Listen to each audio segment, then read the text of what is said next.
नमस्कार दोस्तों, मेरा नाम है विशाल और आप सबका स्वागत है स्टॉक बॉक्स के stock market business and financial updates में। यहाँ पे मैं डिस्कस करने वाला हूँ ऐसे दुनिया भर के इवेंट्स को जो आपके पोर्टफोलियो पर इम्पैक्ट डाल सकते हैं। पोर्टफोलियो बढ़ सकता है, घट सकता है, कल को आपकी इनकम या एक्सपेंसेस हो सकता है बढ़ जाएं या घट जाएं, ये सारी खबरों के इम्पैक्ट से। तो ऐसे वीडियोस अगर आपको पसंद है तो आप इस चैनल को सब्सक्राइब कर लीजिए और इस वीडियो को लाइक कर दीजिए।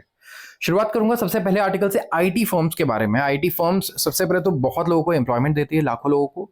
दूसरी चीज, काफी बड़ा पोर्टफोलियो का हिस्सा इंडिया में लोगों का अगर आप देखोगे तो आईटी का रहता है, क्योंकि आईटी का वेटेज बहुत अच्छा है। मतलब आईटी स्टॉक्स की जो कंपनी है वो one of the biggest companies है इंडिया में। तो इंफॉर्मेशन टेक्नोलॉजी सर्विस प्रोवाइडर्स ये एक्सपेक्टेड है कि सिंगल डिजिट ग्रोथ देंगे फर्स्ट क्वार्टर में, अप्रैल से जून जो रहने वाला है हमारा। क्योंकि देखिए सबसे पहले तो मैक्रो इकोनॉमिक अनसर्टेनिटीज काफी सारी हैं, जियोपॉलिटिकल एनवायरनमेंट बहुत वॉलेटाइल है। मतलब कि अगर आप देखेंगे टैरिफ से लेकर के जितनी पॉलिसीज ट्रम्प बना रहे हैं वो, और जो वर्ल्ड में कॉन्फ्लिक्ट चल रही है, कंट्रीज की लड़ाई चल रही है, ये सारी चीजों की वजह से आईटी पे काफी असर पड़ने वाला है।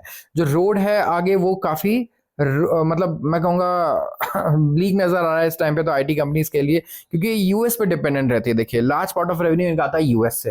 अब यूएस में ऐसा हो चुका है कि अभी कुछ पता ही नहीं है क्या होना है, तो कंपनीज वहां पे ना स्पेंड नहीं कर रही हैं, पैसे नहीं खर्च कर रही हैं। पैसे वो खर्च करेंगी, टेक्नोलॉजिकल अपग्रेड करेंगी, तभी तो हमारी कंपनीज को वहां का कॉन्ट्रैक्ट मिलेगा। तो जो क्वार्टर होगा ये मार्च की तरह बुरा तो नहीं होगा, लेकिन जनवरी की तरह अच्छा भी नहीं होने वाला है। शार्प कट आई है, मतलब सॉरी, शार्प कट कोई देखने को नहीं मिली है बहुत ज्यादा स्पेंडिंग में, लेकिन जो ग्रोथ है एनवायरमेंट में वो डिफिकल्ट रहने वाला है, क्योंकि क्लाइंट्स अभी भी कॉशियस हैं। लार्ज कैप की बात करें तो 2% का ही ग्रोथ रहने वाला है जैसा लग रहा है अभी तक। एंड ये होगा कि हो सकता है 1.5% नेगेटिव हो जाए। तो बेस्ट क्या, बेस्ट के सिनेरियो 2% प्लस का है ग्रोथ का, और वर्स्ट के सिनेरियो है 1.5% नेगेटिव का। मॉर्गन स्टैनली एक्सपेक्ट कर रहे हैं कि जो रेवेन्यू आउटलुक है, रेवेन्यू टीसीएस, इन्फोसिस, विप्रो और एचसीएल जैसी कंपनीज का वो थोड़ा बढ़िया नजर आ रहा है, लेकिन ग्रोथ स्लजिश ही रहने वाली है। एंड यहाँ पे डिस्क्रेशनरी स्पेंडिंग इंप्रूव नहीं हुआ है। तो जो पाइपलाइन है ज्यादातर कंपनीज का वो स्ट्रांग है, लेकिन डिमांड काफी स्क्यूड है। मतलब जो लार्ज बड़े वेंडर्स हैं, जो बड़े कॉन्ट्रैक्ट्स हैं, ठीक है, बस वहां पर स्क्यूड हो जाता है डिमांड की। हाँ ठीक है, वो बड़े कॉन्ट्रैक्ट्स आ गए एक दो, लेकिन नंबर ऑफ कॉन्ट्रैक्ट्स अगर आप देखेंगे तो कुछ खास यहाँ पे बड़ा बड़ा देखने को नहीं मिल रही है। मतलब कि वॉलेट शेयर गेन्स हो रहे हैं यहाँ पे, और कन्वर्जन ऑर्डर, जो कन्वर्जन है ऑर्डर बुक का रेवेन्यू में, वो भी कम है। तो आईटी कंपनीज को कॉन्ट्रैक्ट मिलता है लेट्स से 1 साल का, तो सारा पैसा क्या 1 साल में मिल जाएगा? नहीं, ट्रांचेस में मिलेगा मिलेगा। मतलब वर्क कितना कंप्लीट हुआ है इस पे डिपेंड करता है, अलग अलग कंडीशंस होते हैं। तो ऑर्डर बुक अलग चीज हो गई, और उसको रेवेन्यू में कन्वर्ट करना is a different thing. Banking, financial services and insurance, BFSI सबसे बड़ा सोर्स है आईटी के लिए। मतलब आईटी का सबसे बड़ा क्लाइंट कौन है? Banking companies, finance companies, insurance companies. तो ये स्ट्रॉन्ग डिमांड देख रही है, स्पेशली यूएस में। टीसीएस, इन्फोसिस दो सबसे लार्जेस्ट आईटी कंपनीज है जिन्हें मेंशन किया गया है कि सेक्टर अच्छे से होल्ड अप कर रहा है। And specially for US banks की अगर बात करें तो बैंकिंग कंपनीज जब ग्रो करती हैं बड़े अच्छे से, तब आईटी कंपनीज को बड़ा फायदा होता है यूएस वगैरह की। स्पेसिफिकली जब अगर आप देखोगे तो बड़े ऑर्डर्स जितने आते हैं इनके पास, वो बैंक्स से आते हैं। तो आईटी के पास सबसे जो बड़े ऑर्डर्स हैं, सबसे बड़ा इनका रेवेन्यू का चंक है, एक तरीके से आप कह सकते हो कि बैंकिंग कंपनीज इसमें बहुत अच्छी तरीके से कंट्रीब्यूट करती हैं, और इसीलिए बैंकिंग ग्रोथ से आईटी को फायदा होता है। एक्सेंचर फाइनेंशियल सर्विसेज बिजनेस, इनका देखेंगे तो 13% बढ़ा है तीसरे क्वार्टर में compare to a year ago. And जो दूसरे सेक्टर्स हैं जैसे कि retail, auto, manufacturing, health care, expected है कि म्यूटेड स्पेंडिंग देखेंगे कंपेयर टू प्रीवियस क्वार्टर्स। तो this comes as uncertainties increase. मतलब अनसर्टेनिटीज काफी ज्यादा बढ़ गई हैं अराउंड मूवमेंट ऑफ गुड्स की। सप्लाई चेन रहेगा नहीं रहेगा, कहीं ब्लॉकेज तो नहीं आ जाएगा शिप रूट्स में। इसके अलावा डिस्क्रिशनरी डिमांड कैसा रहने वाला है। तो एक्सेंचर के जो थर्ड क्वार्टर रिजल्ट्स हैं जो लास्ट वीक आए हैं, वो प्रोवाइड कर सकते हैं हमें क्यू कि what is in the store for Indian counter parts. उनका रिजल्ट देख के क्या ये अनुमान लगाया जा सकता है कि इंडिया के लिए भी कुछ बहुत बढ़िया है?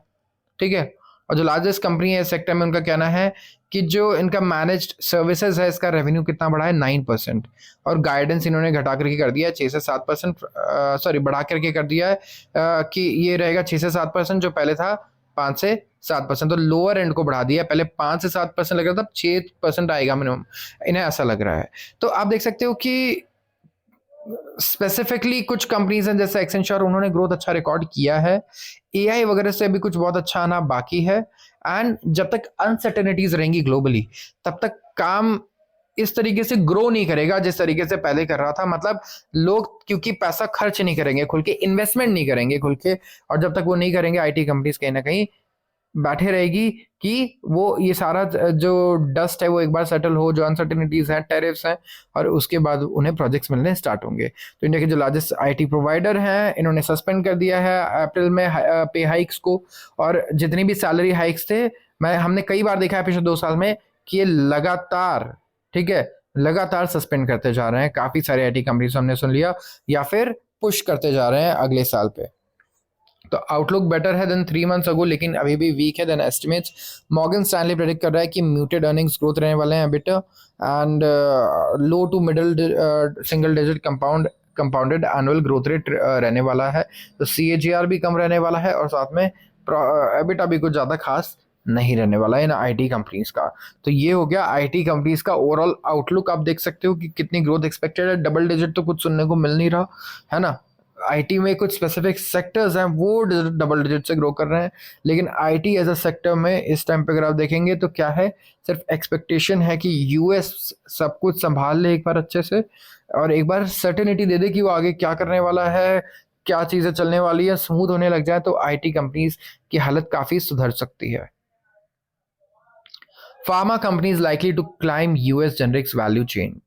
इंडियन फार्मास्यूटिकल इंडस्ट्री ये लाइकली बेनिफिट कर सकती है मेजर वेव से of patent expires in US. तो यूएस में पैटेंट एक्सपायर हो रहा है, तो इंडियन कंपनीज इतना खुश क्यों हैं? अगर आप देखोगे स्मॉल मॉलिक्यूल ड्रग्स को 63.7 बिलियन डॉलर्स के होते हैं, ये ऑफ पैटेंट होने वाले 2025 से 29 के बीच में 65% राइज होगा ओवर प्रीवियस 5 ईयर्स।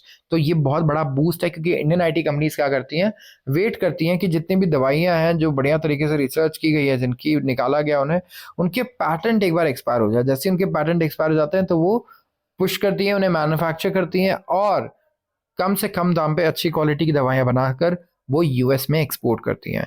तो ये जो बूस्ट होता है इंडियन ड्रग मेकर्स के लिए, वो कंबाइंड होता है with broader loss of exclusivity opportunity across US and EU, projected to reach 180 billion by 2035। तो ये शिफ्ट एक्सपेक्टेड है कि ड्राइव करेगा इंक्रीज जेनरिक ड्रग लॉन्चेस में, और इंडिया के जो ड्रग मेकर्स हैं वो तो पोजीशन है बिल्कुल स्ट्रॉन्ग ग्रोथ के लिए, पर्टिकुलरली जो इमर्ज कर रहे हैं those with emerging US opportunities, जिनका पूरा एक्सपर्टीज ही यूएस पर है कि यूएस में दवाइयाँ कौन सी एक्सपायर हो रही है, वो वही ड्रग्स बनाएंगे, एक्सपोर्ट करेंगे। उनके लिए तो काफ़ी अच्छी अपॉर्चुनिटीज आगे आ रही हैं। जो इंडियन प्लेयर्स हैं जो स्मॉलर यूएस बेसिस हैं, जिनके जैसे कि एलेम्बिक फार्मास्यूटिकल्स, शिल्पा मेडिकेयर, तो स्ट्रॉन्ग पोजीशंस है इनकी कॉम्प्लेक्स जेनरिक्स में, जैसे सिप्ला हो गई, लुपिन हो गया। इन्होंने इन्वेस्ट किया है अर्ली काफ़ी डिफरेंशिएटेड प्रोडक्ट्स में, जैसे इंजेक्टेबल्स हो गए, रेस्पिरेटरी थेरेपीज हो गई, और वहाँ पे अपने आप को पोजीशन किया मार्केट शेयर करने के लिए। तो काफ़ी सारे फार्मास्यूटिकल कंपनीज के लिए एवेन्यू होते हैं। तो ये देखते हैं कि रेस्पिरेटरी ड्रग्स हैं फॉर एग्जाम्पल, तो वो कौन से एक्सपायर हो रहे हैं, ठीक है, वो रिसर्च करेंगे, और उसके बाद अर्ली इन्वेस्ट करेंगे कि जब ये जैसे एक्सपायर हो तो इनके पास प्रॉपर एक मैन्युफैक्चरिंग कैपेबिलिटी हो, और ये यहाँ से एक्सपोर्ट करना शुरू कर दें। तो ये इस तरीके से यहाँ पे अगर आप देखोगे काम करते हैं, और सब अपना एक प्रॉपर नीश सेलेक्ट करते हैं कि ये रेस्पिरेटरी ड्रग्स में जाना चाहते हैं, या फिर इंजेक्टेबल्स में, या कोई भी एक स्पेसिफिक नीश सेलेक्ट करके उसमें अपने आप को एक मेजर प्लेयर बनाने की कोशिश करते हैं। इस टाइम पे इंडियन कंपनीज की ये स्ट्रैटेजी है। तो इंडियन प्लेयर्स जो है यहाँ पे स्टेप अप कर रहे हैं कि वॉल्यूम गैप को भी फिल करें। बहुत सारे ग्लोबल मेजर्स हैं, उन्होंने अपने ऑपरेशंस को कट बैक किया है और मैन्युफैक्चरिंग फुटप्रिंट्स को, लेकिन ये जो वेव ऑफ अपॉर्चुनिटी है ये अनफोल्ड कर रही है against backdrop of strategic discipline. जैसे कि अगर आप देखेंगे तो यूएस में जो US abbreviated new drug application filings है वो डिक्लाइन हुई है 25%, ठीक है। एंड FY25 फाइलिंग्स जो है लाइकली क्लोज डाउन होंगी टू अराउंड 550 डाउन फ्रॉम 740, और ये 857 था 2022 में। तो ये सजेस्ट कर रहा है स्ट्रेटेजिक शिफ्ट, जहाँ पे ये पोर्टफोलियो क्वालिटी को मतलब प्रायोरिटाइज कर रहे हैं, और रेगुलेटरी कंप्लायंस को और मार्जिन प्रोटेक्शन को। तो प्रॉफिट पे जाना चाहते हैं इस टाइम पे, ना कि बहुत ज़्यादा वॉल्यूम पे सेल करना चाहते हैं। और ये फाइलिंग्स होती क्या है, बेसिकली इंडियन कंपनीज ड्रग्स के अप्रूवल के लिए यूएस में फाइल करती हैं अप्रूवल के लिए एफडीए के पास, और यहाँ पे अगर आप देखोगे तो जब ये अप्रूवल मिलता है तो हम देखते हैं कई बार हमारे शेयर्स कंपनीज के 10% ऊपर बढ़ जाते हैं। क्यों? क्योंकि अप्रूवल मिलने के बाद अब ये वहाँ पे इनके पास लाइसेंस है उस ड्रग को सेल करने का। तो 750 plus US FDA approval plans and rising strength in complex generics and biosimilars, India is primed कि वो लीड करेगा next wave of affordable and high quality medicine. तो इंडिया ने अपने आप को बहुत अच्छी तरीके से ब्रांड किया है कि it's affordable and not only affordable, it's also high quality. तो $180 बिलियन का एलओई अपॉर्चुनिटीज हैं जहाँ पे कंटिन्यूड फोकस कंप्लायंस और क्वालिटी सिस्टम्स चाहिए होंगे। यहाँ पे कंपनी जैसे कि सिप्ला जो है वो फर्दर डी रिस्क कर रही है यूएस सप्लाई चेन को, जहाँ पे मल्टी साइट मैन्युफैक्चरिंग और डिजिटल क्वालिटी सिस्टम्स को अडॉप्ट कर रही हैं। अब फार्मा का चैलेंज ये है कि डोनाल्ड ट्रम्प कह रहे हैं कि आप मैन्युफैक्चरिंग इंडिया से हटा करके यूएस में लेके आओ जो चीज़ें आप यूएस को बेच रहे हो, और एक काफ़ी बड़े चेंजेस भी लाने वाले हैं इस टाइम पे। उनका ये भी कहना है कि वो ऐसे रूल लाने वाले हैं कि जितनी भी दवाइयाँ हैं वो अमेरिकन को अगर आप बेच रहे हो तो आप सस्ती बेचो।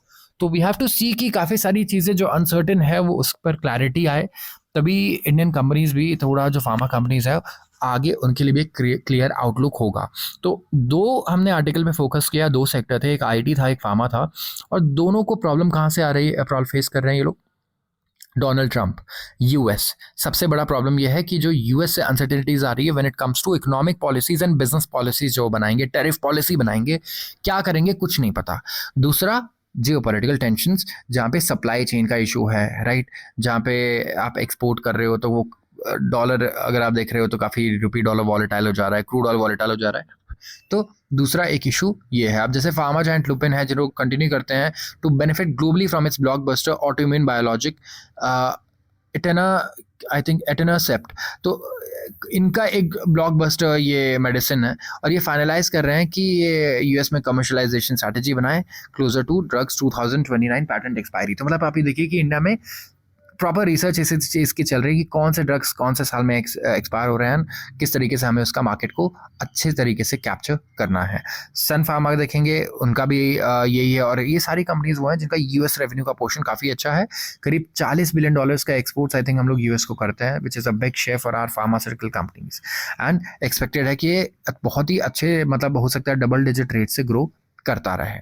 तो इसीलिए बहुत इंपॉर्टेंट सेक्टर है और बहुत ज़रूरी है कि ये इसमें कोई भी, मैं कहूँगा, बाधा ना आए, कोई रुकावट ना आए।